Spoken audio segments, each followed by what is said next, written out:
పహానీలో నా పేరుంటే ఉన్నట్టే. ఇప్పుడు పహానీలు మళ్ళీ ఏమన్నా తిరిగి రాసేది ఉంటుందా, లేకపోతే యాజ్ ఇట్ ఈజ్గా అవి ఎట్లా, వాటిని పహానీ పరిస్థితి ఏంటి? అంటే ఒక మాట, అసలు పహానీకి ఏ చట్టబద్ధత లేదు. అది ఊళ్ళో లెక్కల పుస్తకం. అంటే పన్ను వసూలు చేసుకోవడానికి సాగు లెక్కలు నమోదు చేయడం. కానీ పహానీలో సాగుదారు కాలం ఉంటుందని కాబట్టి మీరు అన్నట్టుగా అందులో పేరు ఉంటే అన్నీ ఉన్నట్టుగానే ఒక భద్రత.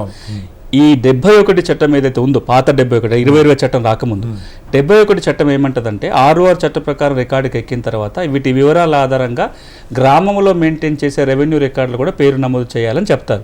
గ్రామ స్థాయిలో మెయింటైన్ చేసే అతి కీలకమైన రికార్డే మీరు చెప్తున్న పహానీ. 2020 చట్టంకి వచ్చేసరికి ఆ విలేజ్ అకౌంట్స్కి RORకి లింక్ తింపేశారు. గ్రామ స్థాయిలో రికార్డు ఏం మేనేజ్ చేసిన పని లేదు. 2020 తర్వాత ROR తప్ప గ్రామ స్థాయిలో ఇంకా ఏ రికార్డు మేనేజ్ కాలేదు, మెయింటైన్ చేయలేదు. కానీ ఇప్పుడు 2024 చట్టం వస్తే ఏమవుతుందంటే, మళ్ళీ కొన్ని గ్రామ స్థాయి రికార్డులు ఉంటాయి, కానీ ఏముంటాయని చట్టం ఏం చెప్పలేదు. ఆ గ్రామ స్థాయిలో రికార్డులు ఉండాలన్న మాట మాత్రమే చట్టంలో రాస్తారు.